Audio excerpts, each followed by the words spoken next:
Kaixo Irati, Kaixo, Ane. zer moduz zaude? Ondo, nahi kurturi. Bai, eta zer moduz gaude, ez hain ondo. Ez hain ondo. Ez hain ondo da gaztearen podcast berria, bideo podcast berria, eta 15ean behin arituko gara osasun mentalaz edo osasun emozionalaz. Nik nahiago dut osasun emozionala hitz egin, ez? Azken finean, saioetan zehar, gure emozio ez hitz egingo dugu. Eta orduan nahiago izaten dut, emozioien arira osasun emozionala hitz egin. Zer moduz galdetu dizudanean, zuk erantzun duzu urduri, baina seguru ikusten ari denak edo entzuten ari denak zer moduz galdetzen diotenean beti esango duela ondo, edo bueno, ez? Nahiko zabalduta dagoen joera bat dela ondo esatea. Naiz eta iruditzen zaidan, azken aldian gure osasunaz, osasun emozionalaz gehiago hitz egiteko erraztasuna daukagula, edo behintzat badakigula gai hori buruz hitz egiten, oraindik segituan ateratzen zaigu, ez? Zer moduz, ondo. Bai, niri asko gertatzen zait baita, naiz eta psikologo moduan lan egin. Eta bai, esaten dugu ondo gaudela, baina ondo horren atzean gauza asko daude, inkluso ondo egoteko modu asko daude, eta ezberdin ez. Zuretzat zer den ondo egotea, eta niretzat zer den ondo egotea, oso ezberdina da. Eta hau ere azaltzea edo agerian jartzea kosta egiten zaigu. Eta zergatik animatu zinen podcast honetara edo zergatik esan zenigun baietz? Jo, hasieran aitortuko dizut, beldur asko sentitu nula eta lotxa asko baita ere. Baina, iruditzen zait oso aukera polita dela, terapian gertatzen den hau nolabait kanpoa azaleratzea edo orokortzea pixka bat, ez? Nik uste dut gaur egun gehiago hitz egiten dela osasun emozionalan inguruan, eta nahi nun nolabait espazioa aprobetxatu gai hauetan sakontzeko edo gai ezberdinak lantzeko.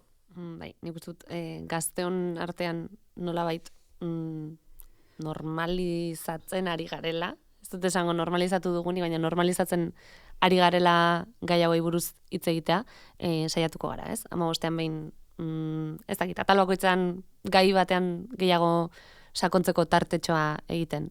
Nik uste dut hasi gaitezkela Irati. Bai. Ez hain ondo, osasun emozionalaz, Irati Perez eta Ane Zuazu Bizkarrekin. Kaixo Irati. Kaixo, Ane. Zer moduz? Ongi, nahiko urduri. Bueno, abisatuko dugu, ez garela nahi gabe hasi berriro ere hau errepikatzen, eta ikusleak ere ez direla atzera berriro itzuli eta hasieratik ez dutela jarri. Gu horrela ibiltzeak berriz ere hasierako errepikatzen badu bere zentzua gaur. Bai, hori da, ez? Gaurko gure lehenengo saio hontan hitz egingo dugu bizitzan zehar behin eta berriro errepikatzen zaizkigun egoerez, ez? Patroi ezberdinez. Errepikapenak, bukleak edo egoera baten aurrean edo gertaera baten aurrean esatea, joder, berriro, badu bere azalpena edo egoera berdinak errepikatzeak, edo beti pertsona mota berdinengana edo pertsona mota berdinarengana jotzeak badu bere azalpena kokatzeko, ze eremutan gertatu daiteke hori edo gertatzen zaigu hori? Nik uste eremu guztietan, ez? Azkenean bizitzan zehar errepikatuz ikasten ditugu gauzak, ez? Bai, txikitatik, idazten behin eta berriro errepikatuz ikasten dugu, ibiltzen baita, ez? Eta antzeko zerbait gertatzen da, alde emozional eta psikologikoan baita ere, ez? Bizitzan zehar gure joerak, gure harremantzeko modua, gure emozioak behin eta berriro errepikatu egiten zaizkigula. Eta azalpenaren bila hasten baldin bagara, zer dago joera errepikakor horien atzean, edo zergatik errepikatzen ditugu bizitzan behin eta berriz autu jakin batzuk edo erabaki jakin batzuk? Nik psikoterapian adibidez asko erabiltzen duten irudi bat da espiralan irudia, ez? Niretzat bizitza da espiral moduko bat, goraka dijoana, azten dijoana, ez? Ikasten goazen enean. Orduan, ikaste hortan buelta bakoitzean, gauza jakin batzuk, baina eta berriro, errepikatu iten zaizkigu, ez? Edo joera berdinekin aurkitzen geha, erlazio berdinekin, leku antzekoetan baitara, ez? Eta orduan, nik uste bizitzaren alderdi bat dela, gauzak baina eta berriro errepikatzearena. Orduan, hasieran pixka bat kontatu dugu badela zerbait negatiboa edo ez dela ainona, ez? Gauzak behin eta berriro errepikatzeko joera hori, baina buklea esango genuke ez dela erabat buklea, ez? Esan nahi dut, ez da biribilgune bat beti leku berean bueltaka aritzeko, gehiago da, itzuliko zara gauza antzekoak egitera, baina, bueno, zu aldatu zara edo ez zara izango berdin zait, duela 2 urte gauza hori edo gauza antzeko hori egin zuena. Izan liteke pixka positiboagoa buklearen kontu hori? Bai, klaro, azkenean gauza asko errepikatzen zaizkigu eta orokorrian egunerokotasun batean milaka gauza errepikatzen ditugu onuragarri dienak eta positiboak dienak guretzat, ez?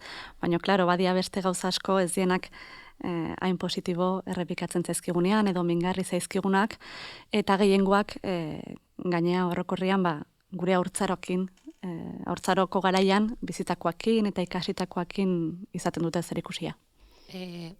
Bukle batzuk izan daitezke onak, ez dakit, izan dezakezu igual jarrera positibo bat, ez dakit edo ohitura edo bukle positibo bat, berdin zait, kirola maiz egitea, izan daiteke ona osasunarentzat esan nahi dut. Bukle denak ez dira txarrak. Ez. Bukle batzuk oso erabilgarri dira, ez? Eta gaina konturatu behar duguna da, espiral hortan geroz eta gorago baldin bagaude, buelta batetik bestera iristen den arte, gauza asko ikasten ditugu tartean, ez? Bizipen asko izaten ditugu, eta gaitasunak bizitzan zehar eraikitzen joten geha, ez? Eta beti geha ezberdin. Hala ere, adibidez zehatzagoetara joan behar baldin badugu, edo buklearen ideia pixka bat lurrera ekartzen saiatuta, nire behintzat etortzen zaidana da, edo burura datorkidana da, beti pertsona mota berdinarekin bikotean elkartzeko joera daukan pertsona bat, edo beti antzeko bikote harremanak errepikatzen dituen pertsona baten kasua, ez dakit, beti ez dakit, harreman toksiko den hitza, baina beti harreman mota antzekoetara joaten den jendea, ez dakit balio duen agian adibidez zehatzago bezala esplikatzeko edo. Bai, bira, planteatzen dezuna oso ohikoa da, nire baita gertatu izan zaitez. Adibidez, psikoterapia saiotan badut neska gazte bat, 19 urteko neska gazte bat ikusten dut, eta lehengo egunean etorri zen, eseri zen, nire aurrian, eta hortxe hasi zen. Jo, Irati, eske, berriro aurkituna, pertsona berdin batekin, nire eksa bezala, gaur egun nire bikotiak, nire tazpaso egiten du, ez dit ikusten, bakarrik ikusten dit, eta gainea, no te lo pierdas, esaten zian ez, no te lo pierdas, bere lagunakin gelditu da, eta ez du denborarik niretzat. Eta, klaro, kontatzen zian adibide hau, bukle bat egongo balitz bezala, ez? Bere eksakin erlazio dinamika bat zaukan, eta oain ere, antzeko zerbait gertatzen zaio, ez? Baina, klaro, berak ezak zergatik, ez? Eta oso frustrantea da gainea aurkitzen geanean, ez? Eta hor badago, puntu oso inkonsiente bat errepikatze hortan, ez? Ez gea konturatzen. Da, lehen aipatzen genuen joder berriro hori, ez? Claro. Bere irudipena. Hala ere, esaten zen inkostientea dela, zer esan nahi duzu inkostientea izatearekin? Biranek irudikatzen dut inkonsientia zerbait oso automatiko bezala. Zakit gertatzen zaizun, baina lanea juten geanean beti leku berdinea, ez? Oso modu inkonsiente automatiko batean, piloto automatiko batean bezala juten gea aurrea, ez? Ez dakizula Arrasatetik Donostiara, eta ez dakizu ea pasazaren itziarretik, edo noiz pasazaren itziar osteko tunel horretatik, eta ez duzula, bale. Claro. Olako zerbait, baina alderdi emozional eta psikologikoan baita, ez? Baditugu gauza asko haurtzaroan gertatzen zaizkigunak, eta gelditzen diela iskutuan bezala, automatiko batean bezala, eta gaur egun ere errepikatzen juten geanak, hoxe, konturatu gabe oso ongi, ez? Eta hau da, inkonsientian gelditzen dena, eta inkonsientiak trampa hauek jartzen dizkigu, ez? hau, temazo da, esan nahi dut. Aldatu ditzakegu gure joera horiek, ez dakit beti joera baldin badugu, nahi baduzu pertsona maloteak desiratzeko, edo beti antzeko profileko jendearen gana jotzen badugu, edo jotzen badu kasu horretan neska horrek, hori aldatu daiteke, nondik desblokeatu daiteke hori? Bai, nerezat garrantzitsua da hau, ez? Bukle hoiek, patroi hoiek hautsi ditzazkegu. Onuragarri dienak, noski ez, ongi datorkigu eta listo. Baina mingarri dien hauek, bai hautsi daitezke, eta gaina adibidez, leheno esan duten bezala, haurtzaroak indaukatela zer ikusia, eta neska gazte honen kasuan adibidez, behakin saio ezberdinak eduki izan ditut, eta kontatu izan dit, bere aitarekiko duen erlazioa, bere garaian, haurtzaroan, aita honek lan asko egiten zuen, eta etzegon oso presente, ez da? Beretzat, orduan, klaro, neska gazte honek ikasi du, maitasuna modu horretara jasotzen dela, ez? Bere garaian sentitzen zuen, eta etzegola presente, emozionalki etzegola disponible edo eskuragarri beretzat, ez? Orduan gaur egun, inkonsiente den hau martxan jartzen du, eta halako bikoteak aurkitzen ditu, ez? Paso egiten dutenak beretaz, ausentzia batetik, edo ez daudenak bereziki, beretzat prest, ez? Edo atentzioa emateko. Baina, klaro, neska hau, ez da gontaz, ezertaz konturatzen oso automatikoa da, eta gaina beretzat, kuriosua da, ze horregotia leku seguru bat da. Ja. Neska honentzat. Eta hau, batzutan arraro egiten zaigu, ez? Badia gauza asko mingarri dienak guretzat, baina guk espazio seguru bezala ulertzen ditugunak, ez? Orduan, hor dago jolasa. Hor, egon liteke zati bat, ez? Kasu honetan adibidez, haurtzaroarekin lotura edo izan dezakena, edo irakurketa hori egin litekena, baina gero, ez dakit, zenbat pelikulatan ikusi dugu esan nahi dut, egon litekela emakume bezala sozializatu bazara, egon liteke, kanpo refortzu bat sekulakoa horrekiko, ez? Ze pelikula pilatetan ikusi dugu, eta ez dakit, igual ikusi dugu Grisen, eta ikusi dugu Disneyko ez dakizen bate pelikulatan, nola romantizatzen den pertsonaia malotean, nahi baduzu, edo, ez? Eta gero, nola gainera saltzen den, ez, nirekin diferente izango da, edo, ez, saltzen da, kultura popularrean jasotzen dugun zerbait da. Badakigu gaiztoa dela, baina seguru nirekin ez, edo nik lortuko dut aldatzea. Izan dezake, zakit, kanpotik ere alako zurrunbilo bat sortzen dion zerbait. Bai, guztiz ados. Baude gauza asko haurtzarotik datozenak, baina gaur egun ere oso errefortzatuak daudenak kanpotik, ez? Eta hau adibidez oso errefortzatuta dagoen zerbait da. Orduan zaila da bukle hauetan ez erortzea edo gauza hauek ez errepikatzea, ez? Eta hortarako nik uste oso garrantzitsua dela gure buruari galdetzea zergatik errepikatzen zaiten hau, ez? Eta hobeto esanta zertarako errepikatzen zait niri egoera hau behin eta berriro, ez? Zer dut hemen ikasteko, edo norekin, noiz eta nola ikasi nitun gauza hauek egiten, ez? Neska honen kasuan bezala, klaro, errepikatzen zaion hau, nolabait ikasi du. Berak bere garaian ikasi zuen, erlazio afektiboak hola sortzen, ez? Edo horrela eraikitzen. Orduan, hau, egin dezakegu gure kaxa, gure buruari galdetu, zertarako errepikatzen zaizkiten egoera hauek, edo joan gaitezke psikoterapia saioetara, saio horiek edo espazio horiek oso erabilgarri dielako ontarako, ez? Orduan, nik uste dut galdera hauek gure buruari egitea garrantzitsua dela. Zertarako errepikatzen zait hau? Zer erakutsi nahi dit, ez? Patroi honek. Eta galdera horiek ez egiteko, izan ditzakegu guk ere, ez dakit, oztopo batzuk gure barruan, edo kostadak iguke alako galdera egitea batez ere, askotan erabiltzen dugulako, ez? Ez, ni horrelakoa naiz, berdin zait. Ni lotxatia naiz, edo ni ezakin nolakoa naiz, eta hori izaten da, horma handi bat, askotan aldaketak egin behar ditugunean. Bai, eta gaina, nik uste dut asko erabiltzen dugula esaldi hau, ez? Ni modu ontakoa naiz. Baina, berez, egokiago litzateke esatia ni modu ontara izaten ari naiz, ez? Gerundioan, oain eta hemen, ni oain zurekin hitz egiten nago modu batea, baina bihar, auskalo, edo hemendik urte betera, ze modutara jokatuko duten harreman batean, batek daki ez, orduan, klaro, gu pertsona bezala ikasten bagoaz espiral hortan goraka eta aldatzen bagoaz dinamikoak baldin magea, zentzu hortan, gauzak ikasi ditzazkegu eta gauza asko aldatu ditzazkegu, ez?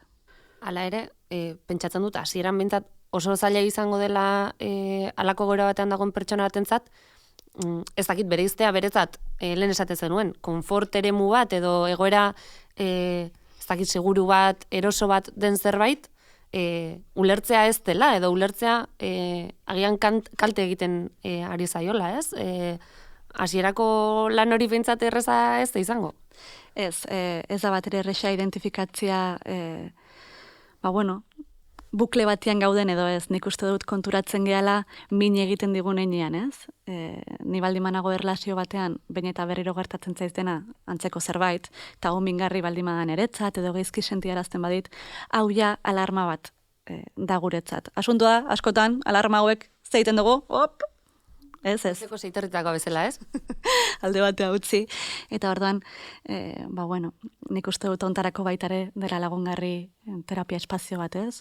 Askotan, terapiak laguntzen digulako argi pixka bat jartzen ilunpian dagoen hortan, ez? Guk ezin ditugun gauzei ikusi, argitasun pixka bat jarri horrez.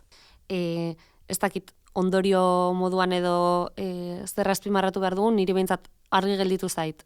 Bat, bukleak eta errepikatzen ditugunean, gustatu zait biribilgunearen ideia. Ez dela, ez? Etengabe leku berean ari garela bueltaka, eta, bizitzan aurrera goazen nenean, harrapatu gaitzakela bukle horretako puntu horrek gu modu diferente baten, zuzendu lasai, irati. Bai. Eta bestea, lehenengo pausu horretan, geure buruari galderak egitea importantea dela, izan diteke, baita kanpoko laguntzarekin ere. Ze galdera apuntatuko ditugu gure buruari egin behar dizkigunak? Adibidez, nun noizetan horekin ikasi genuen horrela egiten, eta garrantzitsuena zertarako errepikatzen dut hau, ez? Azken finean, ni ez baldima naiz nire buruakin maitatua sentitzen, goxo sentitzen, ez badut nire burua zaintzen, beti erakarriko ditut edo beti egongo naiz espazio edo erlazio berdinetan hau ikasi arte, ez? Nire burua maitatzen ikasi arte. Eta nik uste dut hau oso garrantzitsua dela. Eta baita ere esan bukle eta patroi hauek hautsi daitezkela. Nik badakit horregotea oso frustrante dela, ez? Niri baita ere gertatzen zait, baina hautsi daitezke eta lan bat egin dezakegu honen inguruan. Eta hau garrantzitsua da, ez? Bukleak ez dira, edo nola, hausten, lan bat egin behar da, eta hor garrantzitsua da gure buruari goxo hitz egitea, eta prest egotea guk egiten ditugun gauza asko, beste modu batea egiteko aldatzeko, ez? Ez hain ondo, baina ez hain gaizki, lehen egungoa egin dugu, eta, bukle batzuk errepikatzea hona da, orduan, 15 egun barru, beste atal bat. Hori da. Eskerrik asko irati. Eskerrik asko zuri. Ez hain ondo, osasun emozionalaz, Irati Perez eta Ane Zuazu Bizkarrekin. Hiru Damatxok, EITB podcast eta gaztearentzat ekoitzitako podcasta. Eta zu, zer modu zaude?